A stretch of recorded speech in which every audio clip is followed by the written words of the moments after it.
Je suis très heureux d'être ce matin au milieu de vous.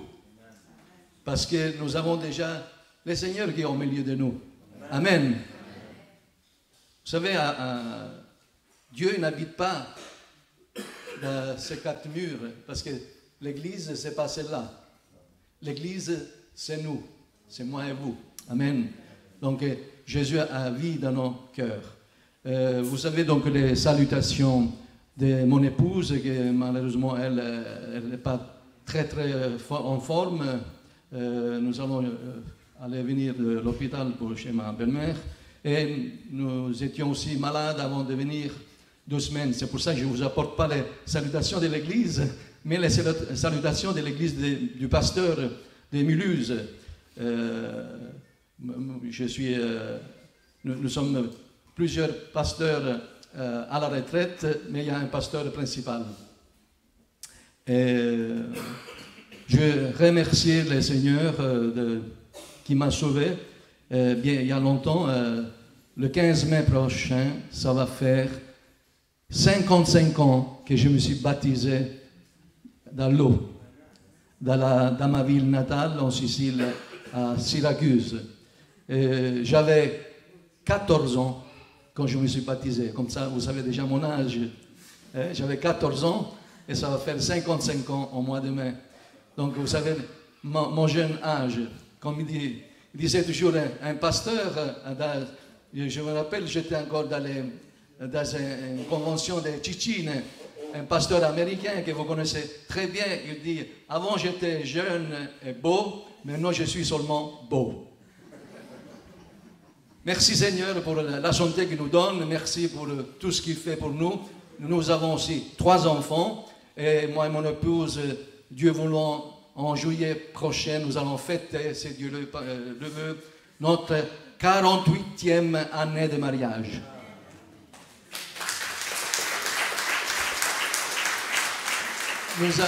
Nous avons 3 enfants qui, tous les 3, ils servent le Seigneur dans leur respective église, aux alentours de Mulhouse. Et nous avons aussi 7 petits-enfants qui, certains nous ont même accepté le Seigneur comme personnel sauveur. Nous remercions le Seigneur parce que nous avons donné notre vie à lui. Ma femme est née à Liège, moi je suis né à Syracuse. Et vous savez, comme nous avons entendu le témoignage, souvent nous ne savons pas ce que Dieu a préparé pour nous. Mais on sait une chose, que tout coopère au bien pour ceux qui aiment le Seigneur, il dit en Romain, n'est-ce pas? Donc, ne vous tracassez pas, car tout Dieu, il a en main. Il a notre vie dans sa main. Et vous savez, il n'y a pas meilleure main que les mains du Seigneur. Vous êtes d'accord? Eh bien, nous allons lire, je ne vais pas parler de moi, parce que je ne suis pas venu de parler de moi ce matin. Il y a beaucoup de choses, bien sûr, dans 47 ans de ministère, tout ce que le Seigneur a fait. Mais je sais une chose, que je suis un humble serviteur de Dieu pour faire sa volonté. Et le Seigneur nous a donné toujours la force et d'aller en avant pour le servir. Comme je dis dans toutes les églises où je suis allé dans le monde, j'aime les églises que je ne connais pas. Et ça, c'est une église que je ne connais pas parce que ça fait 40 ans, la dernière fois que j'ai prêché à Andenne. Donc, vous êtes une nouvelle église. Je ne vous connais personne, mais le Seigneur, le Saint-Esprit, ce matin, il te connaît. Il connaît tout de toi. Il sait tout de toi. Et il va te parler.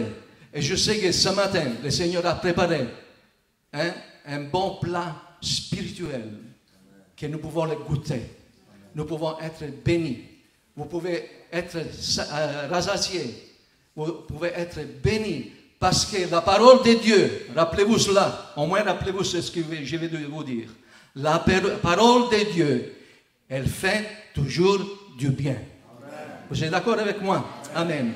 Eh bien, on va lire dans le dernier livre de la Bible, que vous savez tous, le dernier livre de la Bible, c'est Apocalypse. À ce moment, il y a beaucoup qui sont vraiment dans l'Apocalypse, qu'après ça ne signifie pas, vous savez, destruction, comme certains, il faut croire dans certains films ou certaines choses.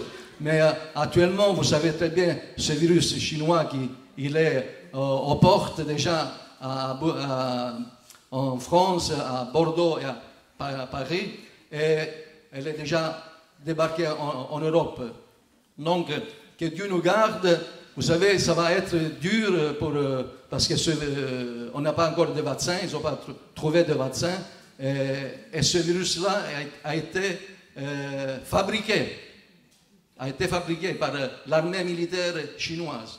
Donc, que Dieu nous garde et que nous n'avons rien à craindre. Quand la Bible nous dit qu'à la fin, il y a des pestilences, et ça c'est comme de la pestilence. Il y a des tremblements de terre, il y a eu tremblement de terre en Turquie, il y a des guerres, et ça, nous savons que c'est près le retour du Seigneur pour toute son Église. Eh bien, Apocalypse 3, du verset 7 à 13. Apocalypse 3, verset 7 à 13. Il nous parle donc ici, si on mettrait un titre, vous savez, souvent dans les églises, aujourd'hui, on passe tous sur Facebook, donc il y a un titre. Le titre, c'est l'Église exemplaire. Et j'espère que je suis dans une église exemplaire. Vous êtes les fidèles d'Andenne, donc que ce soit une église exemplaire pour Andenne, n'est-ce pas? Mais ce n'est pas seulement l'église d'Andenne, en manière collective, l'église d'Andenne, mais aussi l'église universelle, l'église avec le grand E, l'église de Christ. Et après, cette église est aussi singulièrement. Moi, je fais partie de cette église, je suis une pierre. Vous êtes une pierre, n'est-ce pas? Donc, ça vient aussi après singulièrement. Donc, on va lire la parole de Dieu en Apocalypse 3, verset 7. Écrit à l'ange de l'église de Philadelphie. Voici ce que dit le Saint, le véritable. Celui qui a la clé de David, celui qui ouvre et personne ne fermera, celui qui ferme et personne n'ouvrira.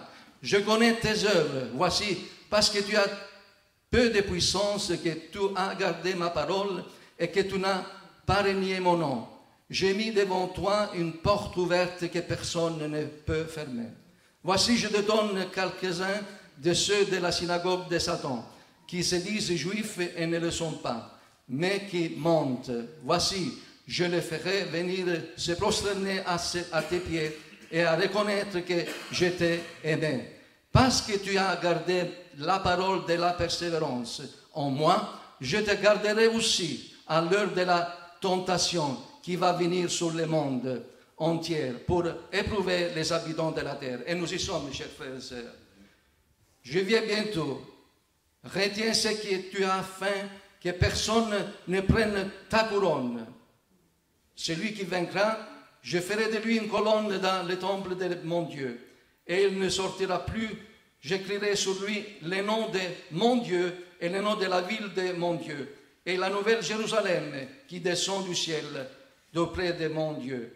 Et mon nom en mon nom nouveau. Que celui qui a des oreilles attende ce que l'Esprit dit aux églises. Seigneur, parle-nous à cet instant. Nous avons besoin, Seigneur, que toi, tu nous parles à travers ton Saint-Esprit. Seigneur, tu connais les cœurs, tu connais les pensées, tu connais tout de chaque personne qui est présente ce matin ici. Seigneur, parle-nous à travers ton Esprit qui touche les cœurs, qui touche toute la vie entière de chaque personne qui écoutera ce message de ta parole qui nous vient du ciel. Au nom de Jésus-Christ. Amen. Bien, nous allons voir ici, donc, dans ce verset de 7 au 13, nous allons voir ici, survoler un peu, donc, cette église exemplaire, que c'est l'église de Philadelphie. Donc, on va voir 7 caractéristiques de cette église. L'église de Philadelphie, que ça signifie le plus beau mot qu'il peut y avoir dans la Bible et sur cette terre. Amour fraternel. Vous savez, il n'y a pas plus beau que l'amour fraternel, vous êtes d'accord? Ah, quand il y a l'amour, on gagne toujours. Gloire à Dieu.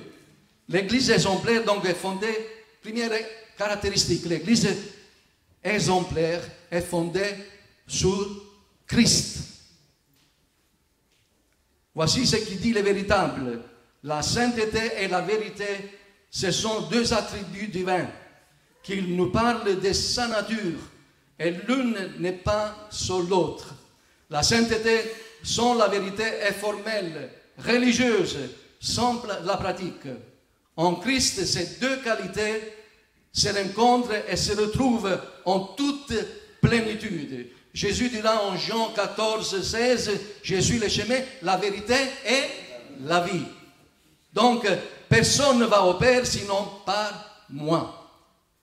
Pierre dira en Actes chapitre 4, verset 30, « En attendant ta main pour qu'il se fasse des guérisons, des miracles, des prodiges par le nom de qui? De son saint sauveur Jésus. » Frères et sœurs, c'est Jésus qui accomplit les miracles, n'est-ce pas?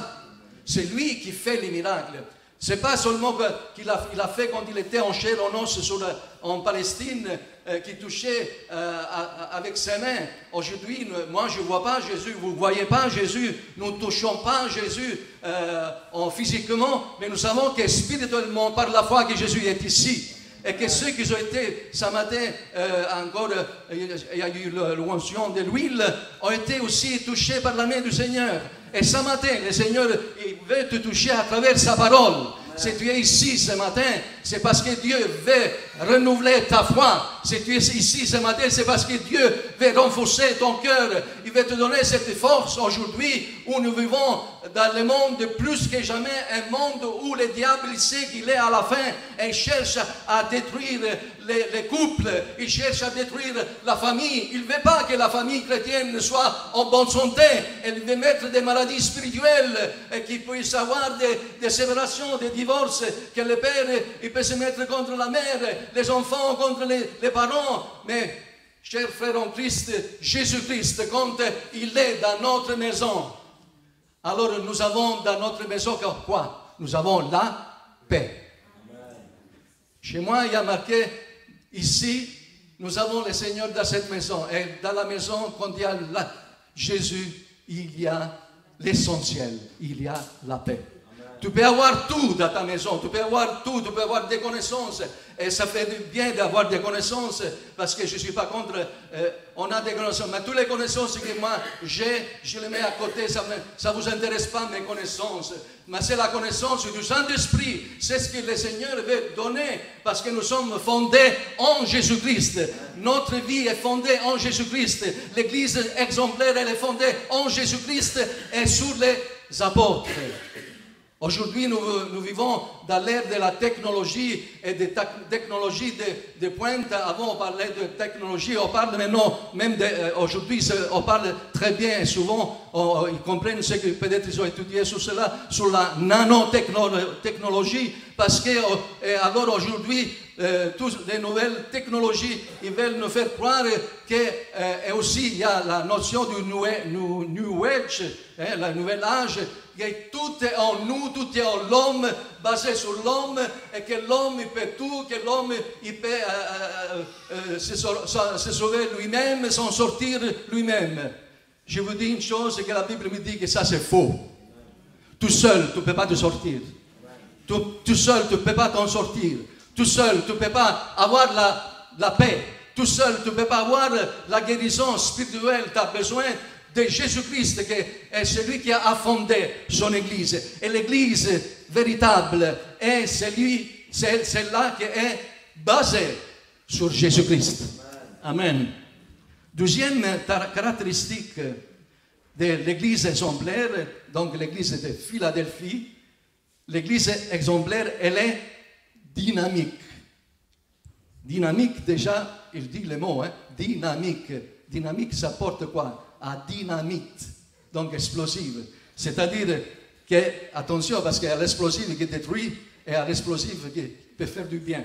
Et ici, c'est dans le sens du bien. Verset 8 dit, on a lu, je connais tes œuvres, non pas les paroles, mais les services, non pas les proportions, mais les réalisations. Philadelphie est une église qui a su racheter le temps, profiter des occasions dans les jours mauvais. Et chers frères et sœurs, c'est vrai, nous sommes dans des jours mauvais. Nous attendons toujours qu'il y ait des mauvaises nouvelles. Je ne sais pas si en Belgique c'est différent, mais en France, dès que vous ouvrez la télé, ou alors vous ouvrez même, aujourd'hui il y a le web, qu'il y ait des mauvaises nouvelles. Des mauvaises nouvelles. Mais vous savez, le diable, il n'apporte que des mauvaises nouvelles. Mais notre Seigneur nous apporte les bonnes nouvelles. Gloire à Dieu. Le Seigneur est notre bien. Et en Éphésiens, l'apôtre Paul dit en Éphésiens 5, 16, elle n'a pas perdu l'unique occasion offerte par Dieu, l'unique porte ouverte devant elle. J'ai mis devant toi, on a lu au verset 8, une porte ouverte que personne ne peut fermer. Frères et sœurs, quand Dieu ouvre une porte, mais c'est quand Dieu ouvre une porte, personne ne peut la fermer. Si c'est moi qui l'ouvre, ou un autre homme ou femme ouvre une porte, le Seigneur il peut très bien la fermer. Hein? Il peut fermer très bien, arrêter, stop.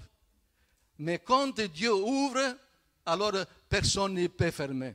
Et on a lu aussi que quand Dieu ferme, personne ne peut ouvrir. La même chose, vous savez, comme vous vous rappelez à Noé dans l'arc. À l'arc, ce n'est pas Noé qui a fermé la porte. Hein? Dieu ferma la porte. Et Dieu l'a décidé quand il pouvait descendre. C'est Dieu qui décide. C'est lui le souverain. Vous savez, le diable, il est le prince de ce monde. Mais notre Dieu, il est le souverain de tout l'univers, des galaxies, de tous les systèmes solaires, centaines de systèmes solaires qui existent dans tout le cosmos. Notre Dieu, il est souverain. Alléluia. Et notre Dieu, c'est mon Seigneur. C'est ton Seigneur. Et j'espère que c'est aussi ton Seigneur. Parce que être sauveur, c'est une chose. Être Seigneur, c'est une autre chose. Être sauveur, nous sommes sauvés. Mais le faire Seigneur, ça signifie que ce soit le patron de ma vie. Est-ce qu'il est le patron de ta vie? Une église dynamique. Et l'église qui est reconnaissante et aussi qu'elle travaille, mais elle reconnaît aussi ses limitations et ses incapacités et ses réelles faiblesses. On a lu au verset 8. Et il dit au verset 8, voici parce que tu as peu de puissance, que tu as gardé ma parole et que tu n'as pas renié mon nom. D'abord, il dit, voici que tu as peu de puissance. Il ne dit pas, voici tu as une grande puissance. Mais il nous fait reconnaître que moi, je ne peux rien faire sans Dieu. Et toi aussi. Nous ne pouvons rien faire sans Dieu. Et l'apôtre Paul dit, quand je suis faible, je suis fort. Il ne dit pas, quand je suis fort, je suis encore plus fort. Vous savez, Dieu, il nous façonne avec les années de la vie.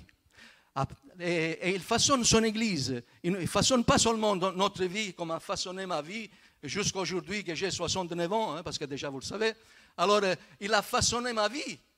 Et il façonne aussi votre vie. Et selon les âges, comme dans le monde, Dieu a créé les 4 saisons. Il y a 4 saisons aussi dans notre vie. Mais le Seigneur, il veut que nous soyons quand même, quand nous passons par des moments difficiles, que nous soyons une église dynamique. Je vous ai dit que j'ai connu le Seigneur il y a 55 ans. Mais quand je suis devant le Seigneur, je dis, Seigneur, je me sens toujours comme ces jeunes quand j'avais 14 ans, même à 69 ans. Parce que c'est la puissance que Jésus met dans ma vie, qui met dans ta vie. Et la même chose peut venir aussi de toi, parce que le Seigneur qui est en moi, il est aussi en toi. J'ai le même Jésus dans ma vie que toi. Et donc, si Jésus fait la même chose sur moi, il peut aussi faire pour toi. Pourquoi te lamenter et dire, Seigneur, pourquoi je ne sens pas ta présence? Seigneur, pourquoi j'ai baissé mes bras? Seigneur, pourquoi ça m'arrive la maladie? Seigneur, pourquoi ça arrive ça dans mon couple? Pourquoi? Et vous savez, si vous commencez à dire des pourquoi, vous terminerez votre vie, toute votre vie, à terminer votre vie en disant pourquoi, jusqu'à ce que vous perdrez la foi. Parce que ça c'est une des stratégies, parce que le diable, il a beaucoup de stratégies pour nous amener à perdre la foi. Nous allons la voir après.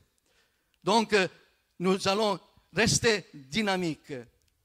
Personne n'est capable, mais Dieu, dans sa miséricorde, fortifie et utilise pour sa gloire. Vous voulez être utilisé par le Seigneur? Vous voulez être utilisé par le Seigneur? Hein? Qui veut être utilisé par le Seigneur? Lève la main. Ah, je suis sûr, je savais sûr, j'étais sûr que tout le monde allait lever la main parce qu'ils veulent. Mais vous savez, pour servir, être utilisé par le Seigneur, il y a aussi un prix à payer. C'est vrai que le prix de salut, il a payé Jésus à la croix. Mais après, il y a certains prix, certaines choses pour servir le Seigneur. Moi et mon épouse, en parlant, je n'aime pas parler de moi parce que je préfère parler plus de la parole de Dieu, mais je dois vous dire une chose.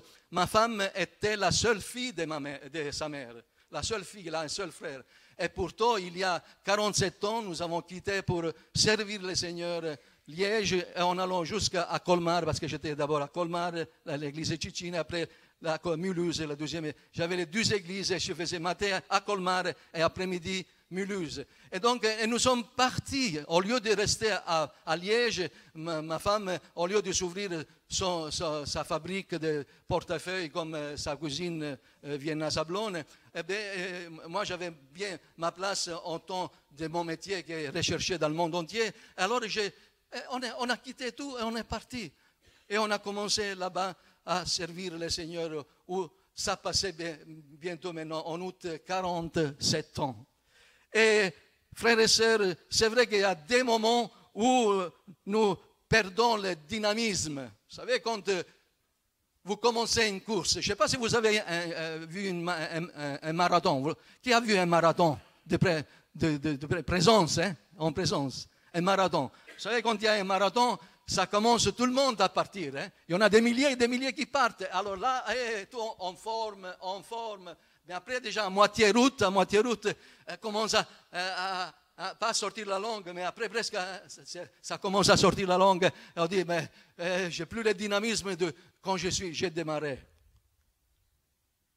C'est comme ça. C'est vrai, nous sommes faits de chair. Et aussi, j'abine un peu aussi sur le mariage. Ah, le mariage, tout le monde avant de se marier, nous avons été fiancés, n'est-ce pas? Alors pour la fiancée, mon amour, tout de suite courir la fiancée. Mais je peux vous dire qu'après 48 ans, presque, je peux vous dire que j'aime encore plus ma femme, pas parce qu'elle n'est pas là, mais j'aime ma femme encore plus de quand je l'ai rencontrée, parce que maintenant je connais tous les caractères de ma femme. Je connais tous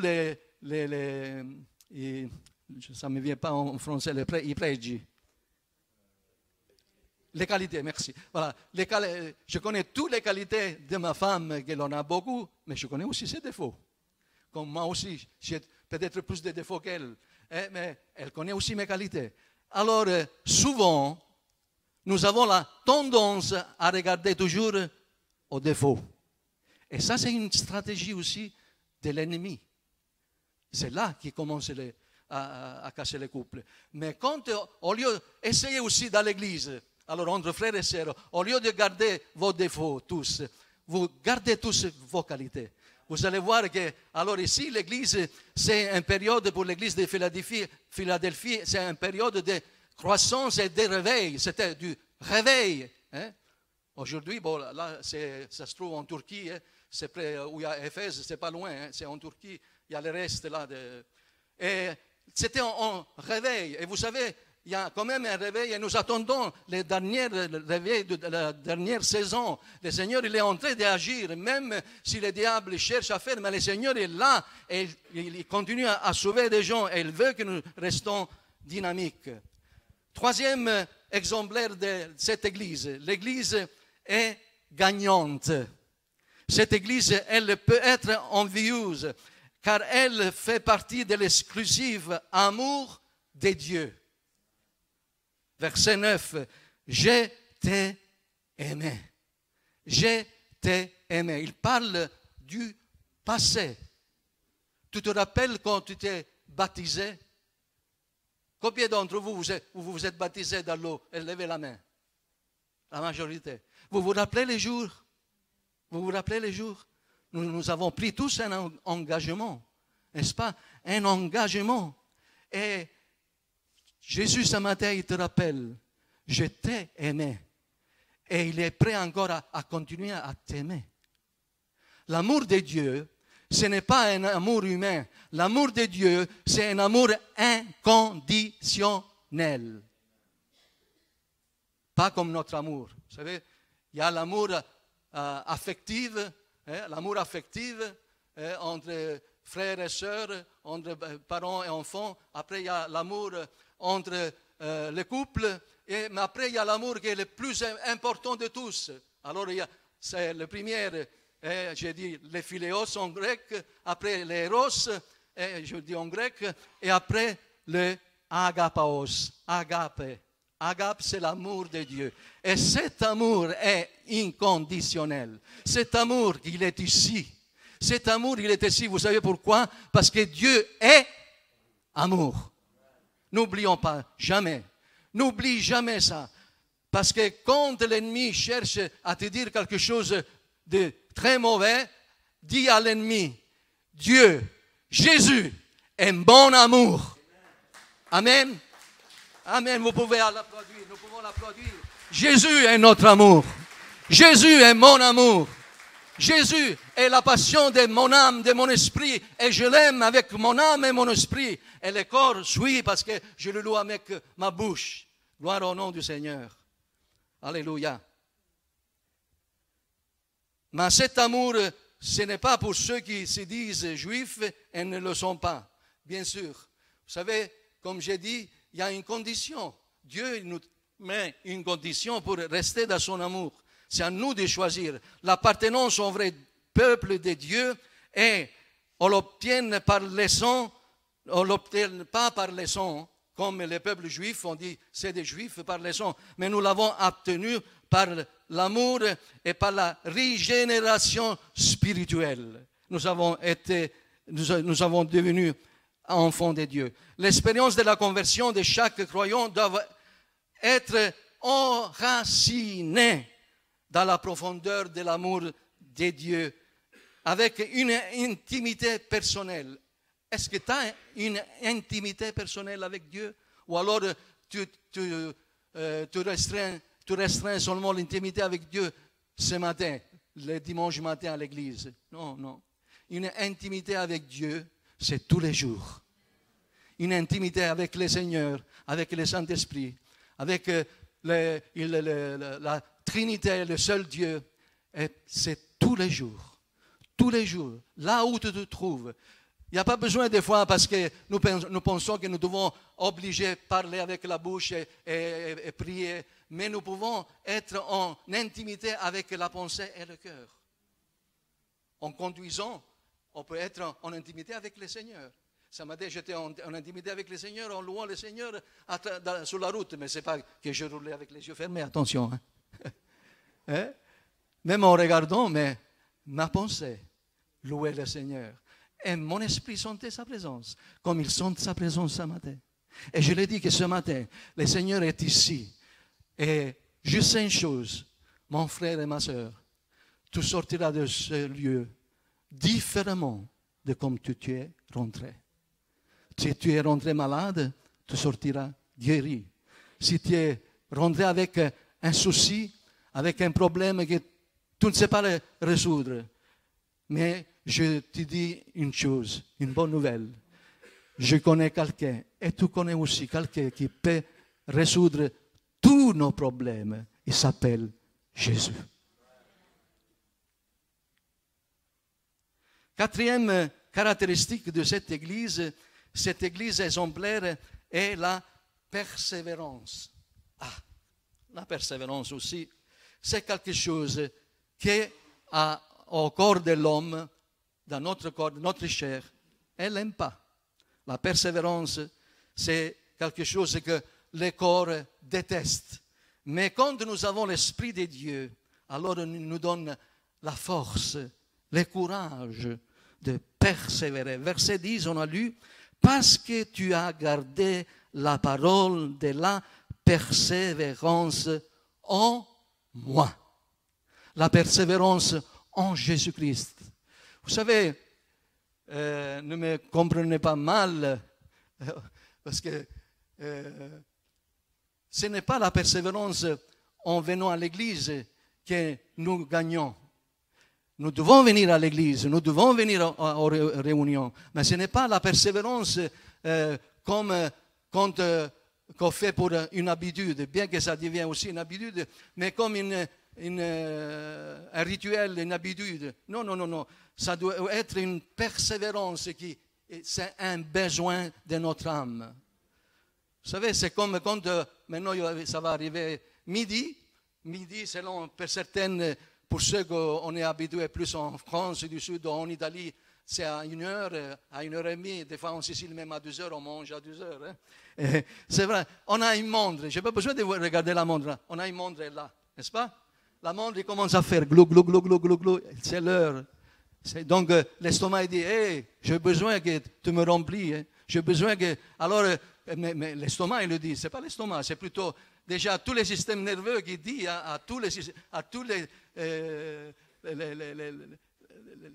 ces filaments hein, qu'on appelle les nerfs et tout, et il commence à leur dire, l'estomac il dit au cerveau, et ça va, et ça monte, ça va. Hey, j'ai faim, tu dois me donner à manger un bon plat de spaghetti à la bolognaise. Hein? Alors, j'ai faim, je dois manger.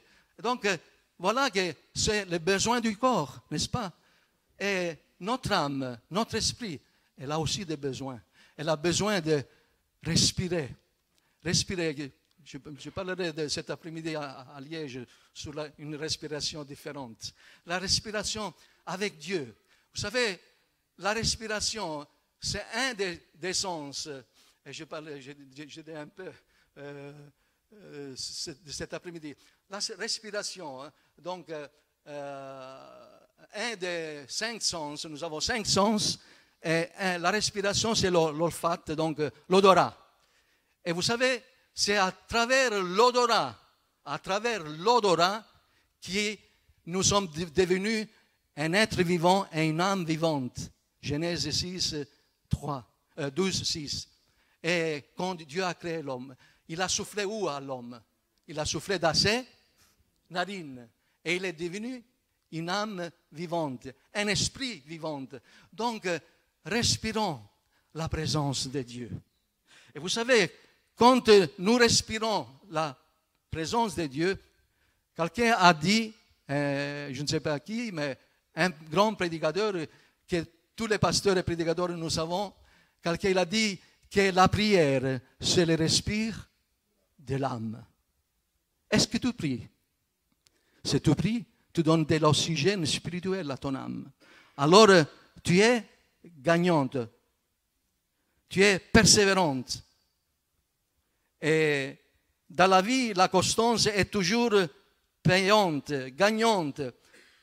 Commencer un travail et ne pas le terminer parce qu'il manque la persévérance. Jésus même, il va dire au Luc 9,2, qui met la main dans la charrue et regarde en arrière, il ne pourra jamais rentrer dans le royaume de Dieu. Donc, nous devons toujours garder en avant et aller de l'avant malgré les circonstances de la vie. La constance est toujours indicative, affirmatrice et sérieuse. C'est pour ça que la parole nous encourage toujours à la fermeté. Qu'est-ce qu'il dit en Matthieu 10, 22? Jésus va dire, c'est lui qui persévérera jusqu'à à moitié chemin sera sauvé. Mais jusqu'à la fin. Jusqu'à la fin. Vous savez, malheureusement, j'ai connu certaines qui sont restées fidèles à Dieu 30, 40 ans, et après, ils n'ont pas continué, ils ont abandonné. Mais le Seigneur veut que nous restons fidèles jusqu'à la fin. Cinquième caractéristique de cette église exemplaire. L'église exemplaire, elle est précieuse. Précieuse. Christ nous a avertis du danger de ne pas nous faire voler c'est ce qui est précieux. Vous savez que la Bible nous dit que nous tous nous avons été convaincus par qui? Quelqu'un nous a parlé du Seigneur, c'est vrai. Mais qui nous a convaincus du péché, de justice et du jugement? Qui? Le Saint-Esprit. C'est à travers l'attente de la parole de Dieu que naît la foi en nous. Et cette foi, nous l'avons reçue gratuitement. La foi, c'est quoi? C'est un cadeau, n'est-ce pas? Nous n'avons pas payé pour avoir la foi, n'est-ce pas? Moi, je n'ai pas payé. Je ne sais pas si vous avez payé.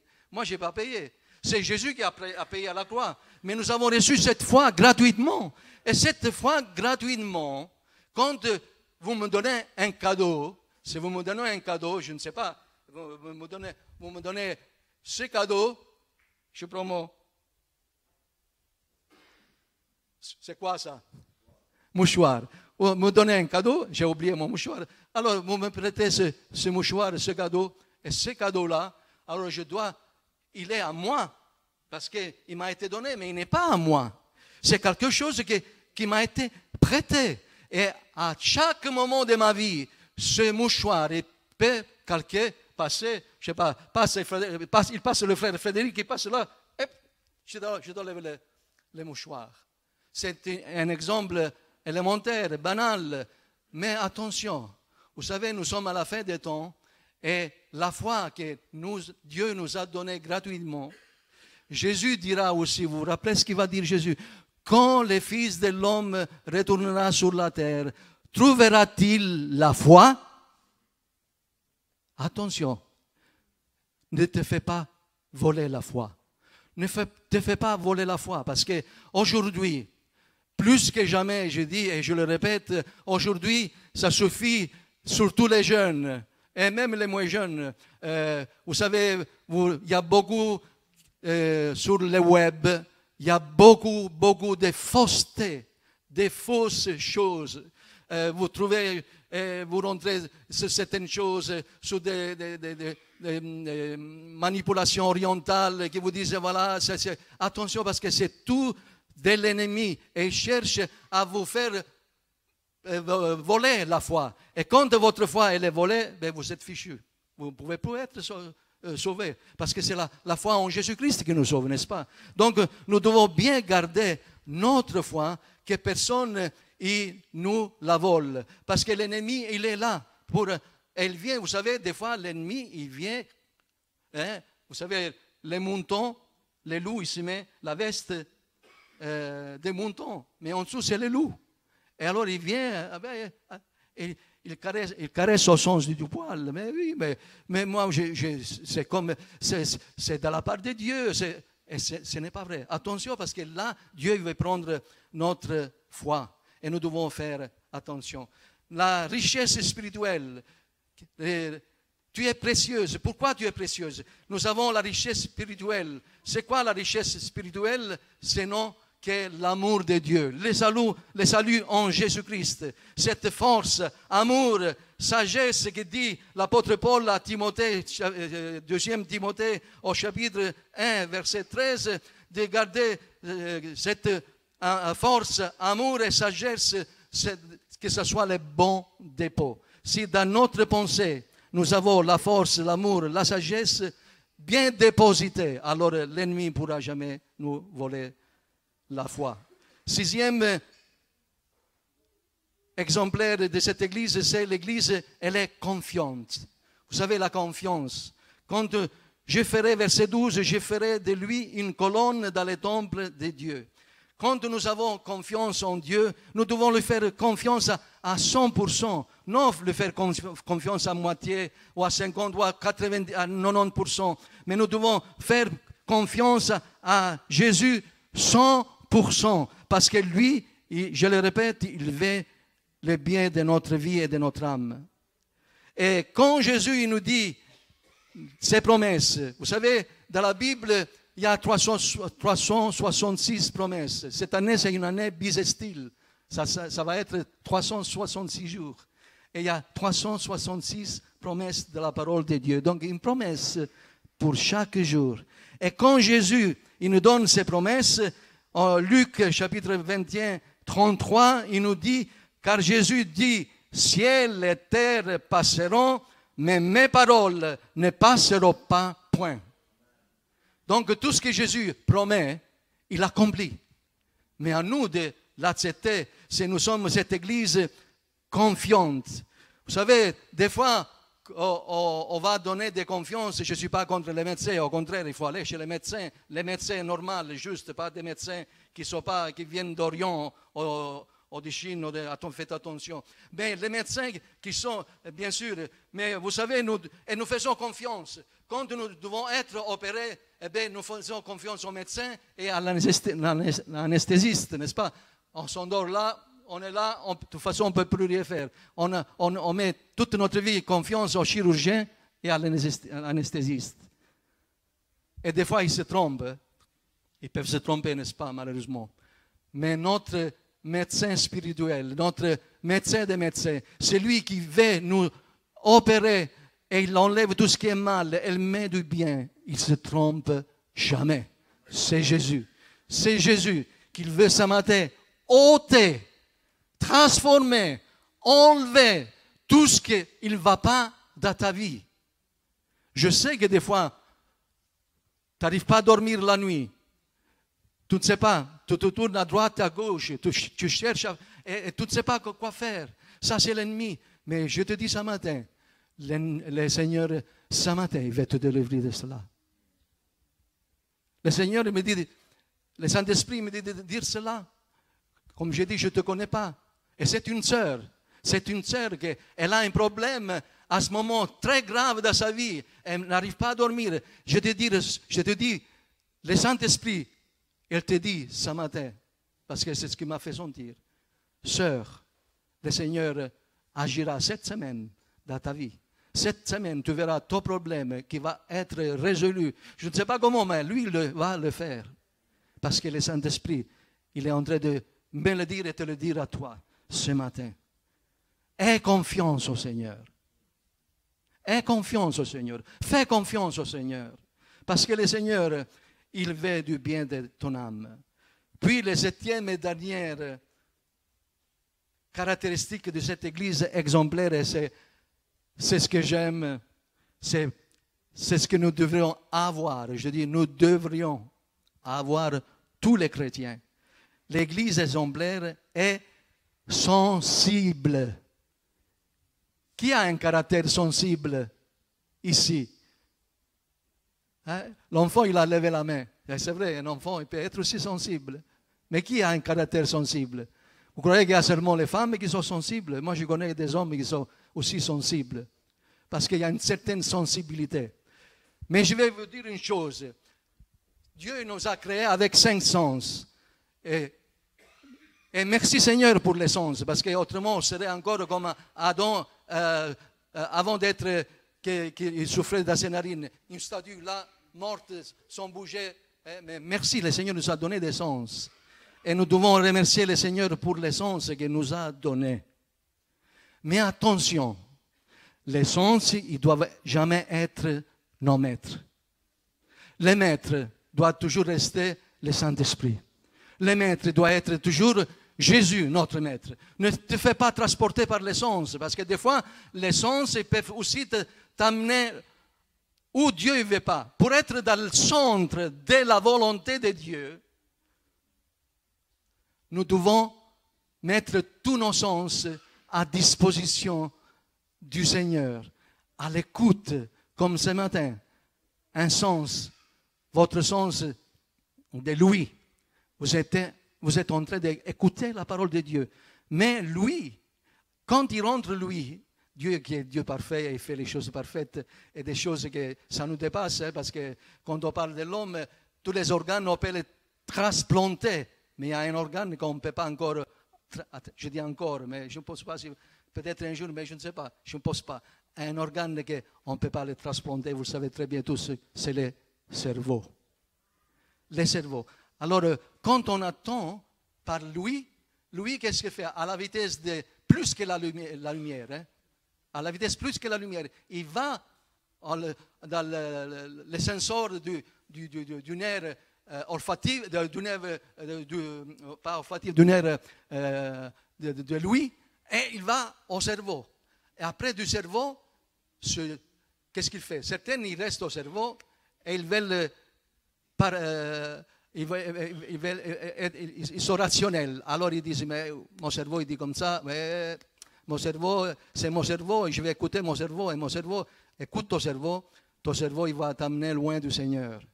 Mais c'est ton cerveau, après le Saint-Esprit du cerveau, il descend un peu plus bas, il descend au cœur. Quand il rentre au cœur. Dites-moi, pourquoi Jésus, même dans l'Ancien Testament, Dieu, il dit, vous ne trouverez jamais dans la Bible les mots « Mon fils, donne-moi ton cerveau ». Vous le trouvez? Moi, je ne l'ai jamais trouvé. « Mon fils, donne-moi ton cerveau ». Par contre, on trouve « Mon fils, donne-moi ton cœur ». Parce que c'est dans ton cœur qu'il y a toutes les sources de la vie. Donc, si nous avons donné le cœur au Seigneur, et tous les sensibles, maintenant je parle des sensibles, de caractère sensible, parce que je suis insensible aussi. Et des fois, c'est bon, hein, mais des fois, on souffre un peu plus. Mais la sensibilité, merci Seigneur, je préfère d'avoir une sensibilité qu'être, ça c'est du plastique, j'aime pas le plastique, mais être de bois. Hein. Mais parce que la sensibilité, quand il y a la sensibilité, le Seigneur, il peut mieux travailler. Un cœur dur, c'est plus dur à travailler, mais un cœur sensible, alors le Seigneur a plus de facilité. Que le Seigneur donne à tous ce matin un cœur sensible. À tous ce matin, chers frères et sœurs, parce que Jésus veut travailler, œuvrer dans ton cœur. L'Église, au verset 13, on a lu, ça ne veut pas dire que celui qui a des oreilles entende ce que l'Esprit dit aux églises. La lettre est donnée aux responsables, parce que si vous lisez tous les chapitres 3, et vous voyez à partir déjà du début de l'Apocalypse, il y a les 7 églises, et à l'ange, qui après ça représente les pasteurs, mais là, ce n'est pas seulement aux pasteurs, ce n'est pas à nous qui parle, mais il parle aussi à l'église. Et l'église, nous sommes tous les pierres vivantes que le Seigneur a choisies. Jésus dira à Pierre que lui a bâti son église. L'église n'est pas bâtie sur Pierre, comme certaines religions disent. L'église est bâtie sur Christ. Et donc, si nous sommes en Christ, Jésus était aussi sensible, vous savez. Vous savez pourquoi Jésus était sensible? Parce qu'autrement, il n'aurait pas pleuré devant la tombe de Lazare. C'était son ami. Certains disent, bon, c'était l'incrédulité. C'est vrai, il y avait l'incrédulité. Mais si Jésus, il s'est mis à pleurer devant la tombe de Lazare, c'est parce que Jésus, il était sensible. Et aussi Jésus, quand il était devant les tombes, il était aussi sensible, différemment une sensibilité qu'il a reversé les tables. Et il a dit, vous avez fait dans la maison de mon père, où vous vendez, vous savez très bien ce que dit la Bible. Donc, la sensibilité, nous voulons dire, Seigneur, fais-moi un homme, une femme sensible à ta voix, à la voix du Seigneur. Vous savez, il y a beaucoup de voix aujourd'hui, et de plus en plus, on a beaucoup de voix. Souvent, le Seigneur, il veut nous amener, certaines passent par certains déserts de la vie. Et vous savez, j'aime les déserts, j'aime la mer comme j'aime les déserts. J'ai été dans 3 déserts de la planète. Et dans les déserts, quand j'étais une fois avec des Bédouins en pleine Sahara, et avant d'arriver, parce que bon, on a fait 50 km en 4x4, après on a fait 50 km, j'ai fait en quad, et après encore 10 km en chameau, et on est arrivé là. jusqu'au coucher du soleil. Et vous savez que quand on est dans le désert, je vous dis, mais il y a un silence. Mais un silence que vous... Moi, dans le désert, j'attendais le Seigneur qui me parlait. J'attendais vraiment, oh Seigneur, j'attends d'avoir. Et après, les soirs, quand il commence à voir les étoiles, on dirait qu'on peut les toucher. Et le soleil, en couchant vraiment la merveilleuse nature que le Seigneur a fait, que Dieu a fait. Et là, dans le désert, j'ai dit, Seigneur, bénis mon âme. Seigneur, tu me parles. Et le Seigneur m'a parlé à ce moment-là, c'était en 2009, donc il n'y a pas tellement longtemps, il y a 2009. Donc, et le Seigneur m'a parlé là, pendant que j'étais dans le désert, je passais certaines choses, j'avais besoin de certaines réponses. Et le Seigneur m'a répondu là, dans le désert, que j'étais là tout seul. Et si le Seigneur t'a fait, il est en train de te faire passer par le désert, dans ta famille, dans le travail, dans la maladie, le Seigneur, ce matin, il est ici et il est en train de te parler. Il te parle à ce moment-là. Et donc, il te dit, écoute ma voix. Puisse le Seigneur nous dire ce matin, comme Philadelphie, au verset 8, je connais tes œuvres. Voici, j'ai mis devant toi une porte ouverte que personne ne peut fermer. Même en ayant peu de puissance, tu as gardé, et c'est l'essentiel ça, gardé ma parole, et tu n'as pas renié mon nom. Alors il y a l'espoir. Tant que tu n'as pas renié le nom du Seigneur, alors ce matin, si tu es affaibli, vraiment anéanti, le Seigneur te relève ce matin. Le Seigneur, il est ici. Et le Seigneur, il vous parle. Je vous demande de vous lever, de vous mettre debout à cet instant. Et de fermer les yeux. Le Seigneur, il est ici. Et comme il a parlé à Philadelphie, elle parle à l'église d'Anden ce matin. Frères, sœurs, le Seigneur ce matin, il veut te donner ce que tu as attendu depuis longtemps. Le Seigneur, il veut te donner, comme il a donné encore à Philadelphie, que toi sois fondé sur Christ, que toi sois dynamique, que toi sois gagnante, que toi sois persévérante, que tu es précieuse, confiante et sensible. Gloire à son nom. En terminant, je lis ce verset que ça va faire du bien. En Ésaïe, chapitre 43, les versets 3 et 4. Pendant que vous écoutez cette parole, c'est un message prophétique, mais c'est une parole prophétique. Tout est prophétique en Apocalypse 2, le message de ce matin. Et c'est Dieu qui parle ici à travers le prophète Isaïe. Il parle à moi et à vous, chers frères et sœurs. Écoutons bien ce que nous dit le Saint-Esprit ce matin. Quelle parole merveilleuse, magnifique. Il n'y a pas de mots sur cette terre dans le vocabulaire de n'importe quelle langue. Car je suis l'Éternel, ton Dieu, le Saint d'Israël, ton Sauveur. Je donne l'Égypte pour ta rançon et l'Éthiopie et Saba à ta place. Verset 4 principal. Fais-le toi, fais-le pour toi, frère, sœur. Prends ce verset pour toi à cet instant. Parce que tu as du prix à mes yeux. Parce que tu es honoré et que je t'aime. Jésus, ce matin, il te dit, je t'aime.